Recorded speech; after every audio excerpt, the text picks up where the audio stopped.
Gitanas Nausėda įsikėlė pats. Kai pradėjau eiti Lietuvos Respublikos prezidento pareigas, tikėjau, kad visi kartu sukursime saugią, pagarbą žmogui grįstą, gerovę su savo bendrapiliečiais besidalijančią valstybę. Man gerovės valstybė tai pirmiausia nelygybės ir atskirčių mažinimas. Pensijų ir NPD nuolatinis didinimas buvo pirmieji žingsniai, kuriuos užsibrėžiau. Taip pat valstybės požiūrių pokytis į asmenis su negalia ir savivalda. Šiuose srityse įvyko esminiai lūžiai. Ar galima padaryti daugiau ir geriau? Taip. Mes privalome didinti Lietuvos saugumą. 2,5% BVP gynybai yra vakar diena. Šiandien turime kalbėti apie 3% BVP ar net dar daugiau.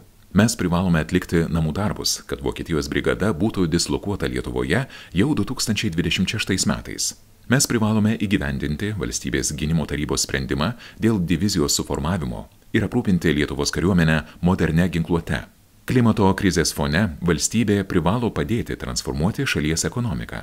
Vyksta proveržis žaliųjų technologijų srityje. Mūsų užduotis – padėti verslui šiame kelyje. Privalome toliau mažinti finansinę gyventojų atskirtį. Vienas žingsnių ta linkme – tolesnis NPD didinimas. Kitas žingsnis – didesnė finansinė pagalba vaikus auginančioms šeimoms. Jiems skirta mokesčių lengvata. 50% pensijų pakeitimo norma taip pat tik pirmas žingsnis siekiant sumažinti atskirtį.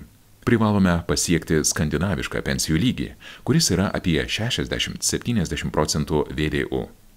Valstybė privalo toliau skirti padidintą dėmesį negalią turintiems žmonėms, susikoncentruoti į negalios reformos įgyvendinimą.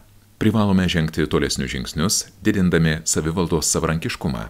Planuoti tolesnę savivaldybių kompetencijų plėtrą, perduodant joms finansavimą ir funkcijas, kurias savivaldybės, pasitardamos su gyventojais, galėtų atlikti ir geriau, ir teisingiau.